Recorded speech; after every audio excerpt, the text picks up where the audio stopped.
la misma, sea total o sea parcial, como lo veremos. Está regulada en el artículo 1714 a 1723. La compensación es de distintas clases. Puede ser, la primera, digamos, es la convencional, que es la que opera por la voluntad de los contratantes, quienes reconocen recíprocamente a acreedores y deudores y de esa manera compensan. Es decir, usted no me pague o págueme con lo que yo le debo y al revés.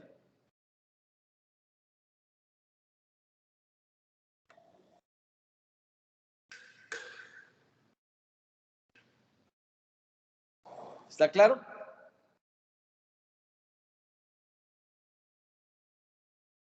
Sí, doctor. Okay. La segunda, esa es convencional. La otra es legal, que opera por el Ministerio de la Ley sin que para su eficacia se requiera del consentimiento de las partes. La facultativa, que opera por la imposición de una de las partes, como cuando usted la decepciona en un proceso. Y la judicial, que es la reconocida oficiosamente por el juez. ¿Cuáles son los requisitos para que opere la compensación? Uno, que ambas obligaciones sean líquidas, de cosas fungibles o del mismo género y calidad. ¿Sí? Líquidas, yo pensaría que también liquidables, pero digamos que la ley, verifiquemos el artículo, por favor, alguno de ustedes, 1714.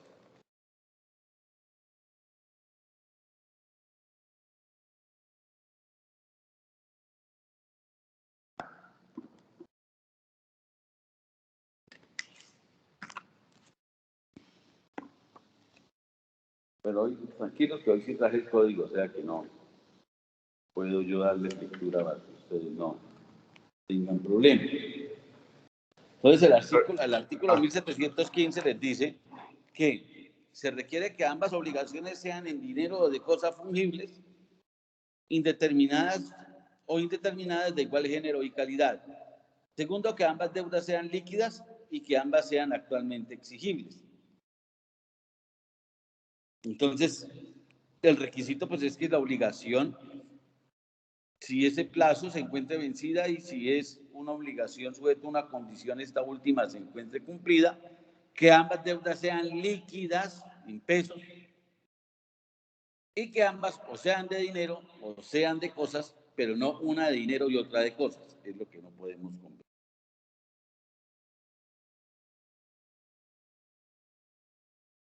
Y el efecto, lógicamente, será... bueno, vale la pena acá, voy a hacer una...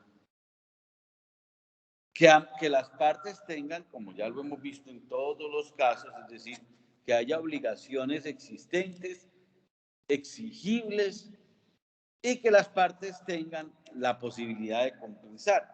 ¿Por qué? Porque tienen la libre administración de sus bienes. Por eso el artículo 17 les menciona que el mandatario puede oponer al acreedor del mandante no solo los créditos de este, sino los propios créditos contra el mismo acreedor, presentando caución de que el mandante dará por firme la compensación. Pero no puede compensar con lo que el mismo mandatario debe a un tercero, lo que éste debe al mandante, sino con la voluntad del mandante. Por eso les decía, requiere forzosamente la voluntad de quienes compensan. Y no tendrá aplicación. Ahora, ¿cuál es el efecto de la compensación? Pues lógicamente extinguir la obligación. Sin embargo, si el deudor que acepta sin reserva alguna la cesión que el acreedor haya hecho de sus derechos a un tercero, no podrá obtener compensación. Lógico, lógico. Al cesionario los créditos que antes de la aceptación hubiera podido colocar al cedente. Si la cesión no ha sido aceptada, podrá el deudor oponer al cesionario los créditos que antes de notificarse la cesión haya adquirido contra el cedente, aun cuando no hubieren llegado a ser exigibles sino después de la notificación. Entonces, la cesión es un contrato en virtud del cual se cambia la posición de uno de los sujetos. Entonces, yo era acreedor y le cedo a Pablo y Pablo ahora es el nuevo acreedor. Esa es la cesión. Pero la cesión debe notificarse al deudor para que él sepa quién tiene que pagarle. Entonces se le notifica que Franz ya no es el acreedor, que el acreedor es Pablo y que ahora adelante le tiene que pagar a Pablo. Entonces, ¿qué es lo que le dice la norma? El deudor que acepta sin reserva alguna la cesión que el acreedor haya hecho de sus derechos a un tercero, de Franz a Pablo, no podrá oponer compensación al cesionario, es decir, a Pablo, los créditos que antes de la aceptación hubiera podido oponer al cedente, o sea, a mí. ¿Es claro? Si la cesión no ha sido aceptada por el deudor, podrá el deudor oponer al cesionario todos los créditos que antes de notificársele la cesión haya adquirido contra el cedente, aun cuando no hubieran llegado a ser exigibles sino después de la notificación. Entonces, fíjense que lo que les va a marcar la oposición de la compensación frente a una cesión es la forma en que aceptó el deudor dicha cesión, con o sin salvedad. Si no ha sido aceptada, el deudor podrá oponer al cesionario los mismos créditos que podría oponerle al cedente.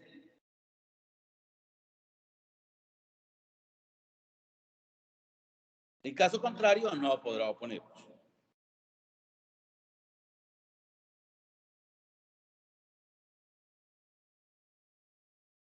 Lo mismo ocurre frente a los codeudores solidarios. Entonces, el deudor no puede oponer compensación sobre un crédito a favor de un codeudor solidario y a cargo de su acreedor, salvo que haya cesión. Es decir, volvemos al ejemplo. Somos dos codeudores solidarios y un solo acreedor.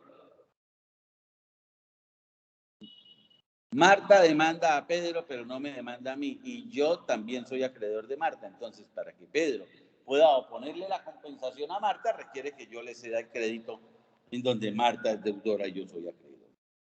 Sin embargo, la compensación tiene sus limitaciones, es decir, conforme al artículo 1721, no es viable la compensación en los procesos de restitución de tenencia, mejor dicho, en cualquier proceso de restitución. ¿Por qué razón? Porque no son obligaciones iguales. Mientras en la una la obligación es restituir un bien, en la otra es pagar un dinero o entregar una cosa. En los procesos de indemnización tampoco podrá oponerse la compensación. ¿Por qué? Porque es un proceso de responsabilidad. Es decir, usted realizó un acto, causó unos perjuicios y tiene que pagarlos. Y en los procesos de alimentos, que ustedes saben que esos son sui generis, que uno muchas veces no entiende por qué razón no se pueden compensar o no se pueden transigir, pero esa es la regla.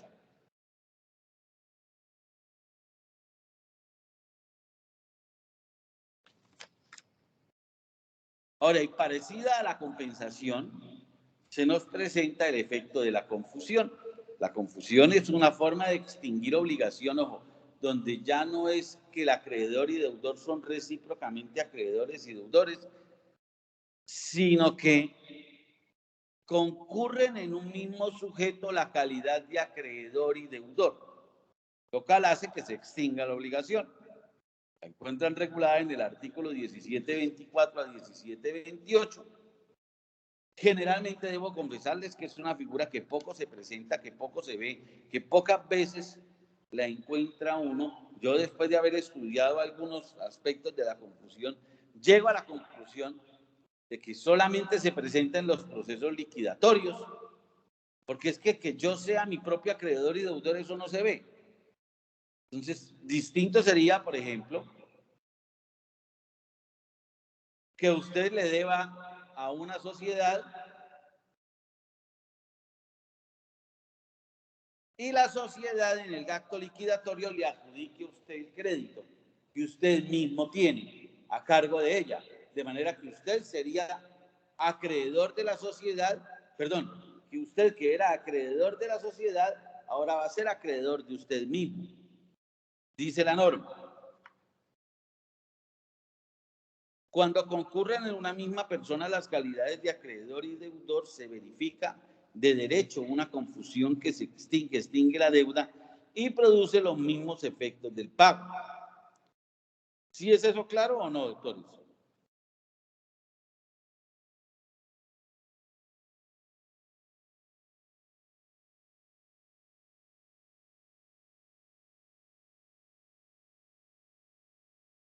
Doctores. Sí, profe. Profe, o sea, solo es la misma persona. Exacto, yo me debo a mí.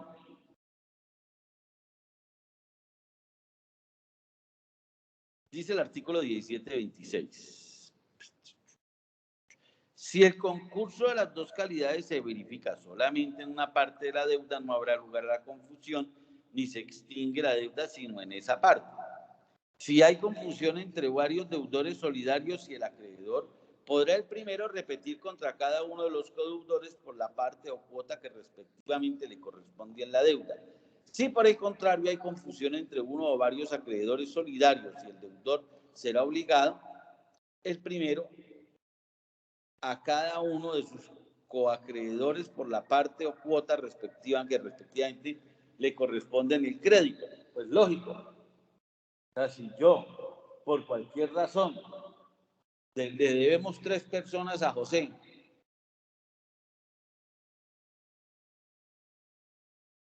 y José me debe y se me adjudica ese crédito,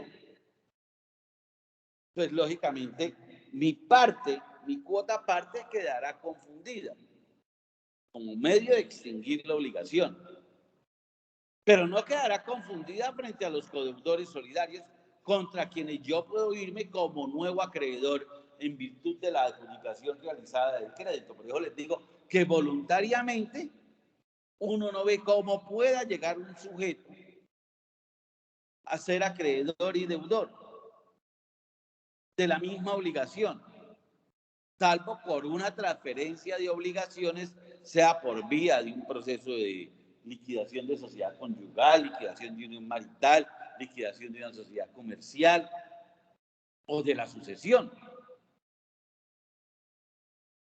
Cuando usted le debe a su padre y a usted le adjudican el crédito que usted le debe a su padre.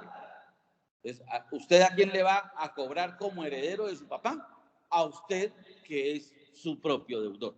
¿Es claro ahora sí?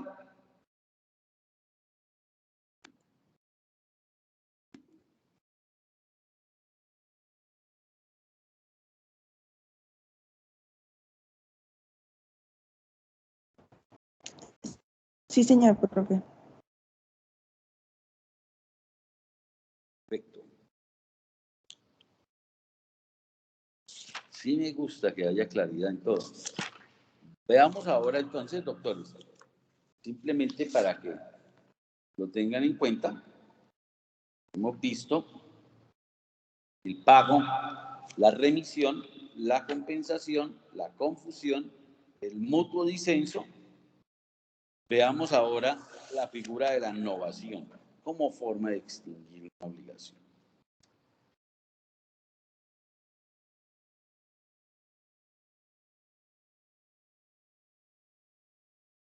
La novación es la sustitución de una obligación por otra, es decir, existe una obligación, constituimos otra que extingue la anterior.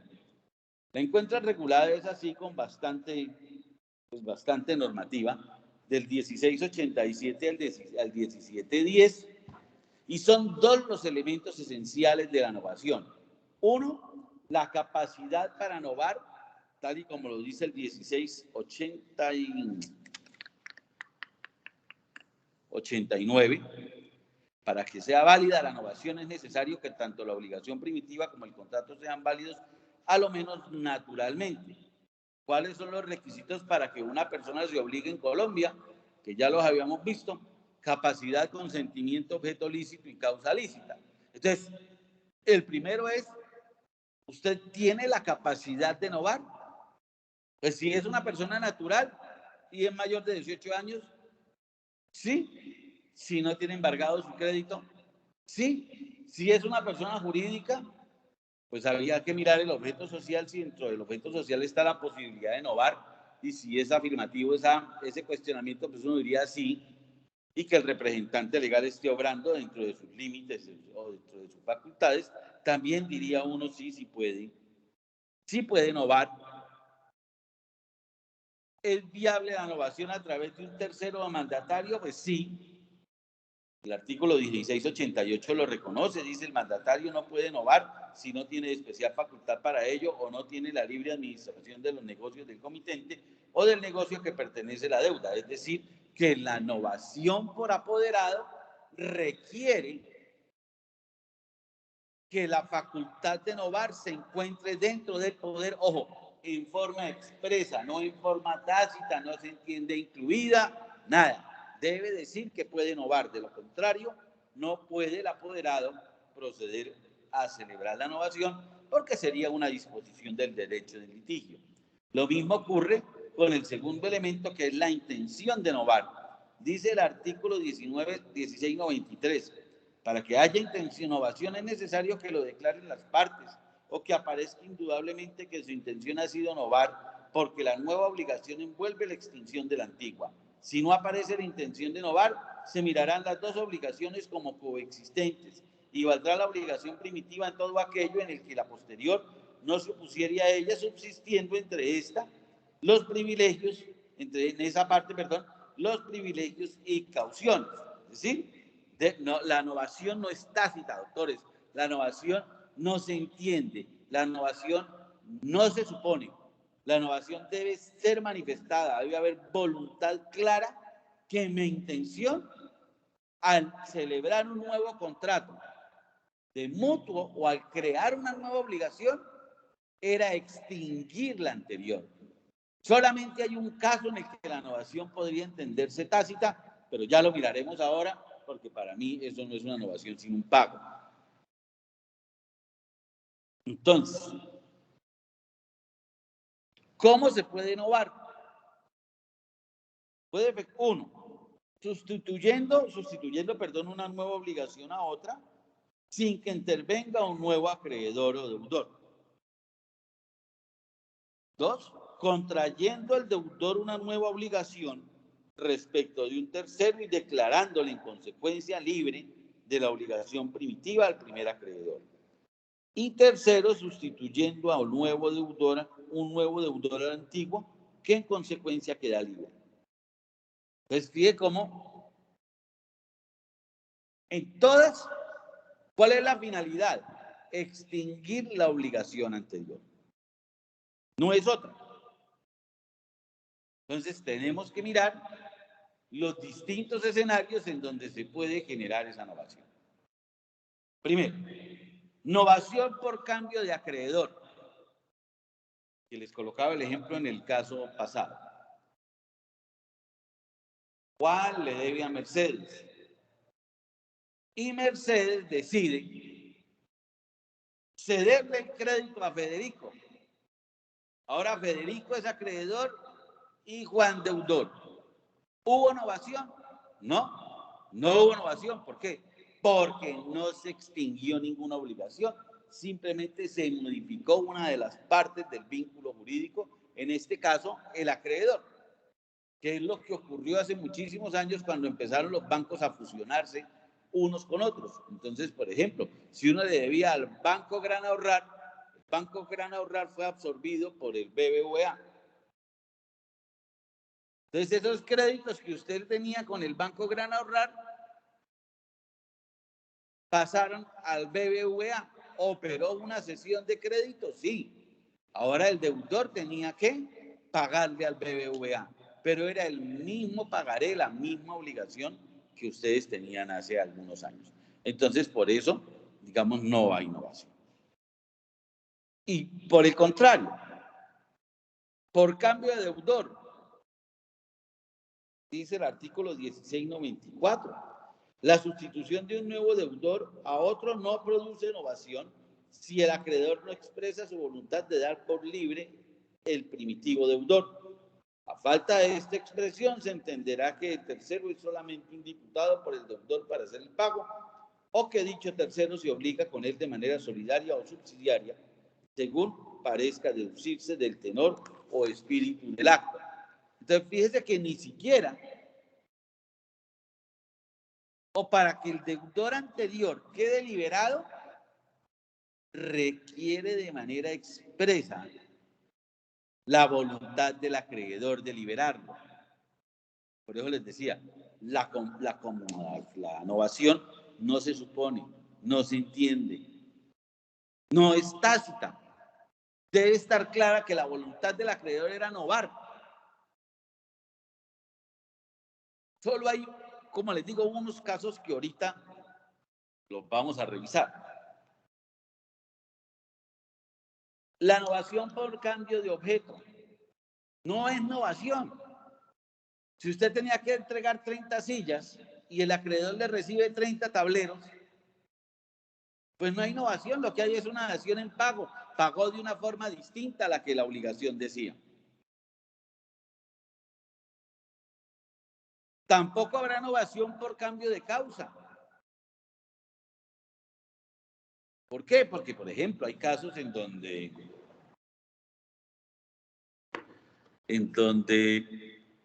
un constructor le vende a usted un inmueble que vale 100 pesos y usted le paga 800, le queda debiendo 200 pesos. Entonces el constructor le dice, yo le financio esos 200, me los paga en un año.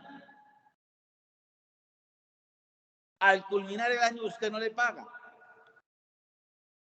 Entonces uno podría decir, ¿ahí qué hubo?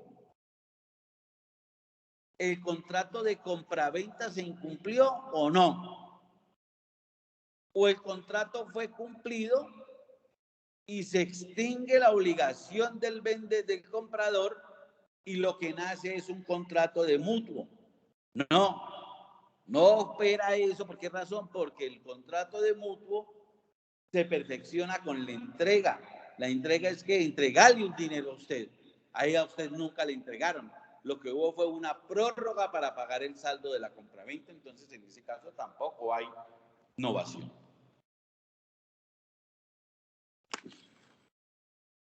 En las obligaciones condicionales, dice el 1692, si la antigua obligación es pura y la nueva pende de una condición suspensiva, o si por el contrario la antigua pende de una condición suspensiva y la nueva es pura, no hay novación, mientras está pendiente la condición. Y si la condición llega a fallar, entonces hasta ahí está claro, no hay novación. ¿Por qué? Porque ustedes bien lo saben, o por lo menos así me lo contestaron en el examen, que las obligaciones condicionales nacen cuando se cumple la condición. Entonces, si yo tengo una obligación exigible y la cambio por una obligación condicional, habría que esperar que se cumpla la incertidumbre generada por la obligación condicional. Por eso no existe novación si la segunda es una obligación condicional.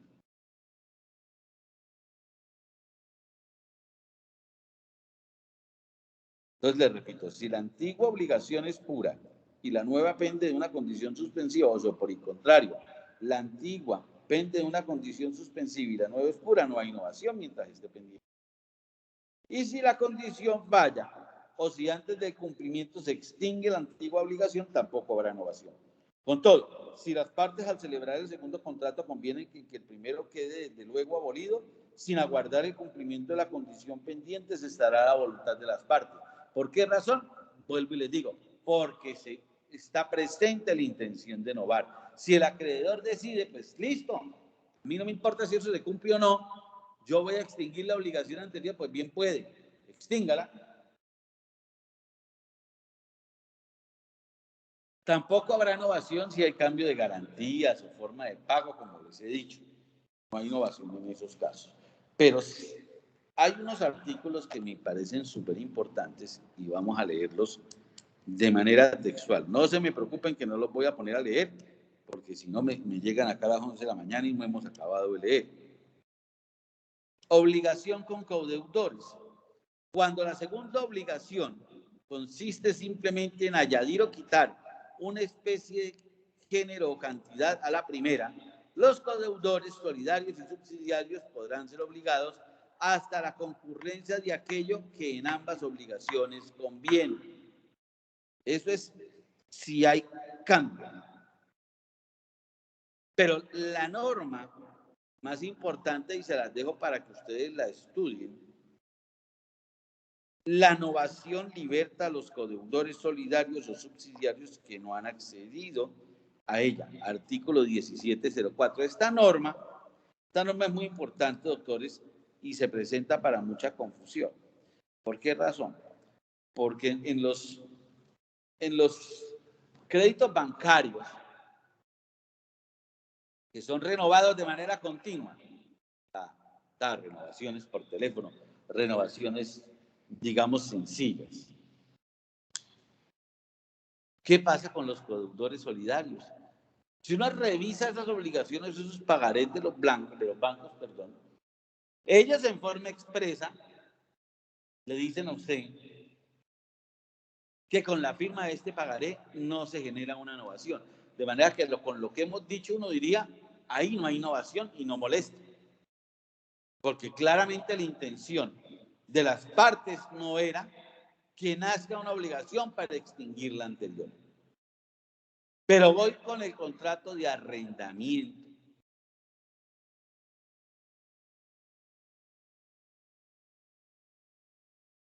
¿Qué pasa con las prórrogas? Un criterio muy personal, doctores. Esto es un criterio muy personal y es para mí el codeudor del contrato de arrendamiento está amarrado por el término inicial. ¿Por qué? Porque cuando hay prórroga, no hay innovación por la prórroga, es decir, no nace una obligación distinta, pero bien lo dice el artículo, la innovación liberta a los codeudores solidarios que no han accedido a ella. Ahora, vamos al 1708.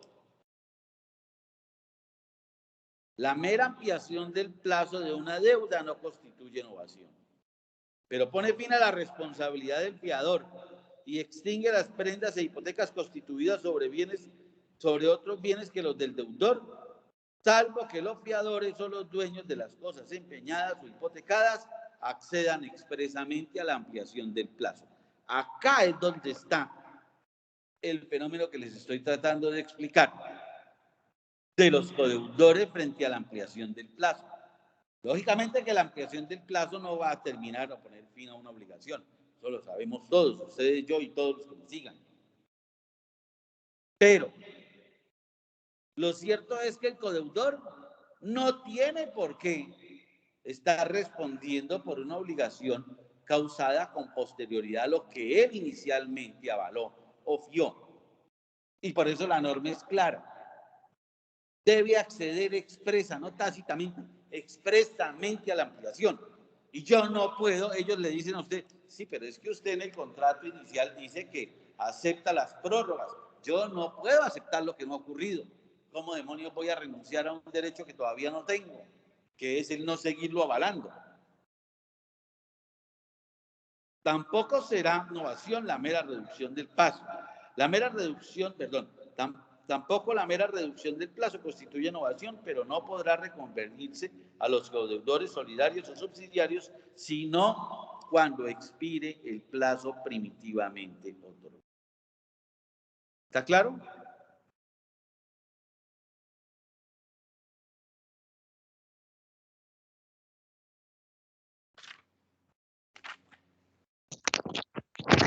Doctor, es que, o sea, no entendí muy bien ese pedazo. O sea, el codeudor no tiene por qué aceptar la renovación del contrato, más o menos así.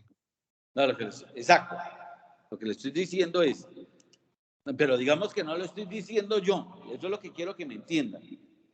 que ya ustedes están en capacidad de analizar la norma.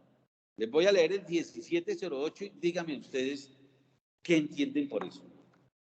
La mera ampliación del plazo de una deuda no constituye novación, pero pone fin a la responsabilidad de los fiadores y extingue las prendas e hipotecas constituidas sobre otros bienes que los del deudor, salvo que los fiadores o los dueños de las cosas empeñadas o hipotecadas accedan expresamente a esta ampliación.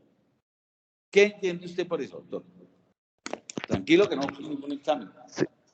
No, sí, que para renovar la deuda, obviamente tendrá que firmar nuevamente, un ejemplo, un pagaré o algo, y en ese caso, los fiadores que tenían la anterior no están obligados a tener la misma responsabilidad con la innovación o la renovación del contrato o la deuda, ¿sí?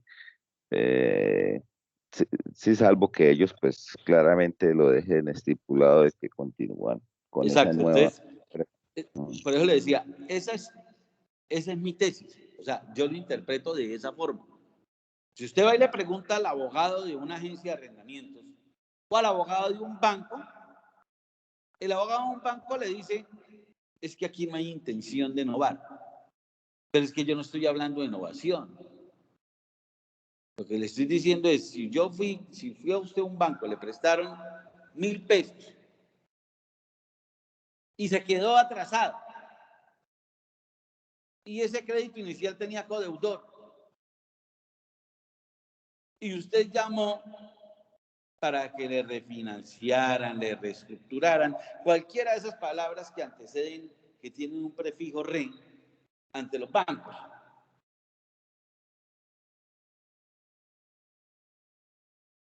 Pregunto, ya a la luz de esta norma, ¿tiene que el codeudor seguir sometido a esa refinanciación que implica ampliación del plazo, que implica ampliación del valor, un cobro adicional de los intereses? No, no. ¿Por qué? Porque si bien no es eso una innovación, no es innovación, pero sí es una ampliación del plazo que genera perjuicio al codeudor, y por eso el codeudor debe aceptar de manera expresa esto. Ahí con eso, mijo, les di la norma o el arma para que defiendan ustedes, codeudores solidarios, a la larga, cuando hay simplemente ampliaciones de plazo. Doctor, y otra pregunta. En el caso de los contratos de arrendamiento que siempre las inmobiliarias ponen que el contrato se renueva automáticamente, ahí no le aplica. Yo vuelvo y le digo mi tesis, para mí no le aplica porque es que la norma dice de manera expresa. Es de manera expresa. La parte final dice, fíjese, las dos normas que le estaba diciendo. La norma inicial, el 1704, dice, ¿qué ocurre cuando hay innovación con codeudor solidario? La obligación inicial tenía codeudor solidario. Entonces, la innovación liberta al codeudor solidario y subsidiario que no ha accedido a ella, es decir, aquel tercero que estaba garantizando la obligación 1 y no accede a la obligación 2 de manera expresa. Cuando hay prórroga del contrato de arrendamiento a innovación, no, eso lo tenemos clarísimo que no. No están haciendo un nuevo contrato, nada de esas cosas. Pero ¿se está ampliando el plazo? Sí, se está ampliando el plazo. Entonces debemos aplicar el 1708. No es innovación, pero es que mire pero pone fin a la responsabilidad de los fiadores y extingue las prendas e hipotecas constituidas sobre otros bienes que los del deudor, salvo que los fiadores o dueños de las cosas empeñadas o hipotecadas accedan expresamente a esta ampliación. A mí me parece que es un requisito súper claro.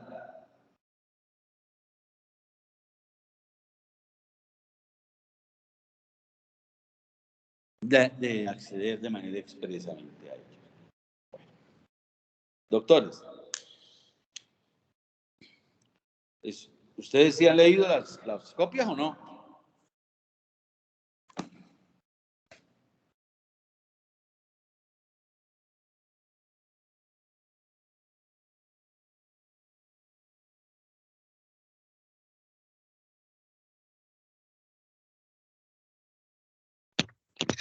Sí, doctora, no todas, pero sí, sí, digamos algunas. En mi caso personal sí la he leído. Estos días no, no, porque he estado bastante ocupado en el trabajo, pero eso yo me pongo al día. Ah, bueno, ¿por qué? Porque ya me preocupa, ya mañana termino extinción de obligaciones. Entonces debemos hacer una prueba al terminar este segundo módulo de extinción. Entonces quiero que vayan leyendo porque la prueba sería la semana entrante para ya empezar a darle cachucha a la parte final, que es, bueno, la puedo alargar un poquito, me puedo dar, digamos que otra semana, para darle ya, entrar en la fase final del semestre, que sería el negocio jurídico y las ineficacias. Pero eso no lo van a entender, doctores, si ustedes no tienen claro estos temas. Entonces les pido el favor, les insisto, yo es que pidiéndoles el favor, no, les insisto pues que lean, pero sí. Igual mañana vamos a hablar de la transacción y de la pérdida de la cosa que se debe. La semana entrante como que hay un festivo, yo no sé cómo es la cosa, pero bueno, si hay un festivo, la semana entrante hablaría de prelación de créditos y la que sigue le haría el examen de extinción de obligaciones o la prueba. ¿Listo?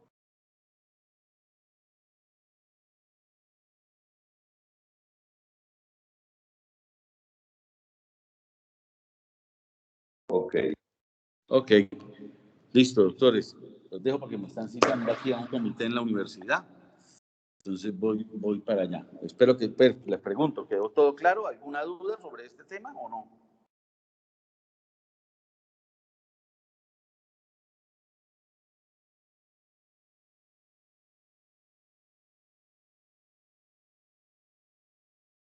No, señor, ninguna.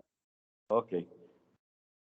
Parece que le estuviera solo dictando clase a usted, doctor Cristian, pero bueno, los demás pues de malas. Listo. Nos vemos entonces mañana a esta hora. Que estén bien. A ver, doctor, gracias. Profe, chao. Chao.